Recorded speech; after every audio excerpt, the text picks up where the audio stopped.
So as you can see, we're here for the Tiësto concert, which is coming out tomorrow. Tiësto in the Park. Tiësto very kindly taking some time to talk to us. So thank you very much for doing that today. How's 2009 been going for you so far? It's been good and phenomenal. Yeah. Yeah. I've been beginning of the year I was working on my album. Okay, and this is the Kaleidoscope album. This is the Kaleidoscope album. Okay, yeah. and when does that when is that launched? It's going to be released on the 6th of October. Right. Okay, and what does that bring together in comparison to your other In Search of Sunrise and Elements of Life albums? What's the kind of journey on this one? It's a completely different journey than I ever made before. Okay. So it's very danceable and still Tiësto sounding, but so many different influences on the album, right. Different styles of music and collaborations with artists. Which artists have you collaborated with on this particular album? Priscilla Hahn from Blue Note, right. With Tegan and Sarah, and Sneaky Sound System. Brilliant. And yeah, so many more. And you've got a new single coming out, haven't you, with Sneaky Sound System? Yeah, the single is going to be released soon. Yeah. And that's getting its first air tomorrow on Pete Tong's show, is it? Is that the first airing of it? Well, Pete played it last week. Oh, it was last week. Oh, sorry. Okay. He's going to play it again tonight, I heard. Right. Okay. And tomorrow Brilliant. as well. So people can tune in, check that out. Yeah. Love Pete though. Yeah, indeed. Obviously, you've done a lot of these Tiësto events, and they're absolutely enormous shows. Now, obviously, I've been to a couple of these now at the O2, where you did the Indigo, and then the O2 Main Arena. Now Victoria Park. Obviously, the UK legacy's been very rapidly moving forward. With so much production going on in there, what will you be doing tomorrow night? What sort of things have you got in store for the clubbers when they come down to see this show? Well, they're going to hear a brand new Tiësto, I think. A lot of new songs and songs from the album, and the different styles are playing now.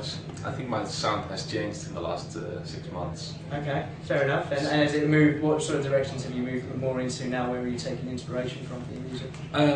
Well, I get inspiration from a lot of things, like the other DJs or bands, so I play like the remixes I did lately, like the Rock Party remix or the Yeah.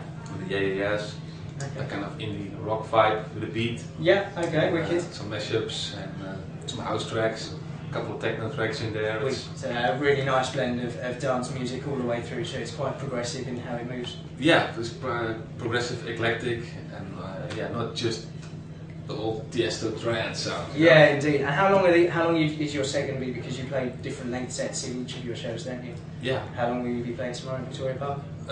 Play from 6:30 till 10:45. That's a hard curfew. I have to stop at 10:45. Fair enough. Okay. And how do you prepare for these sort of sets? Because they can obviously be seen as sort of marathon sets. Most DJs might only get 1 to 2 hours in order to do their stuff. Yeah. What sort of preparation goes into putting these things together? A lot more, because you have to keep it interesting for more than 4 hours. So yeah, it's a lot of work listening to tracks. But I'm always working on my set every day. You find new tracks, you delete some tracks. Every day you work on your set. It's a continuing process. Yeah, cool. And then getting your mixes that work really nicely that you can then take out into your club and stuff. Yeah, brilliant. Yeah. And with these, obviously you've got a lot of support acts tomorrow. Calvin Harris, Hadouken, and Sneaky Sound System.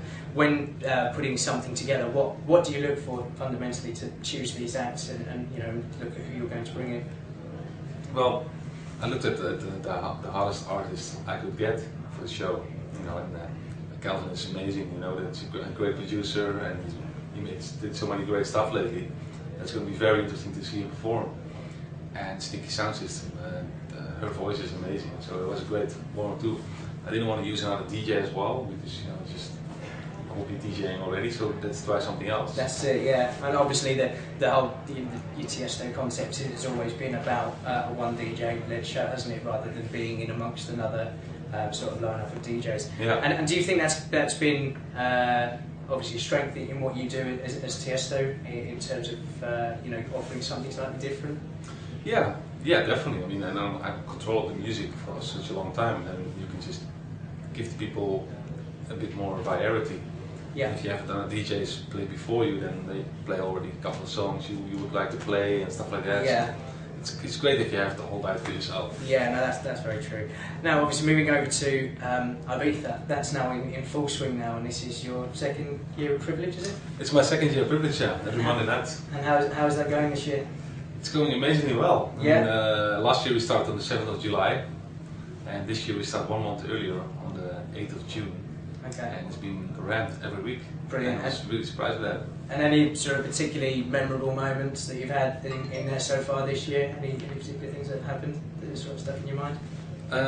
What got stuck in my mind was that I think the whole transition I'm going through started in Ibiza, and I feel like I can play more and more whatever I want and experiment, and Ibiza is a great place for me to develop my new style.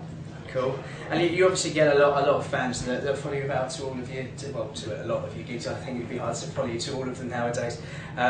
Do you ever get any sort of mad or fairly eccentric fans that you meet, sort of people that are a little bit sort of stick in your mind as being a bit more quirky? What's quirky? Maybe a bit weird or something like that. Crazy? Yeah, but still, it's just funny. Yeah, I mean, you have crazy fans, of course, and it's amazing. And some guys you see like on every show, and I'm like, oh, he's there again. There's one guy in Ibiza, he's been there every week since June. Fantastic. Every week he's there in the same spot, you know, from the beginning till the end of the set, and you know, I always say hi to him. And brilliant. it's brilliant, yeah. And you must like that, obviously, with the connection that you'd sort of have with the crowd. It can be quite a nice moment when the DJ notices you. Yeah, it's amazing that that you can have that impact on people. You know, it's very. Yeah. And with sort of moving on with your tour, you've just announced an 18-month world tour. Where is that going to take you? Whereabouts have you put on the map to do? Well, we start off in New York at the end of September, and then we do 2 months of America, and then I do South America, Brazil, Colombia. In January I go to Australia. Wow. February, March, Asia, and then April, a big UK tour, the whole month of April. Okay. Where in the UK has it been announced which areas you're doing of the UK? I think it's going to be like 12 different venues. Wow. Well, really all over the UK. So Brilliant. hopefully all the big areas you can find, and then in May, from May on, it's going to be the European leg of the tour. Cool. And end up in Ibiza for the closing party next year. Wicked.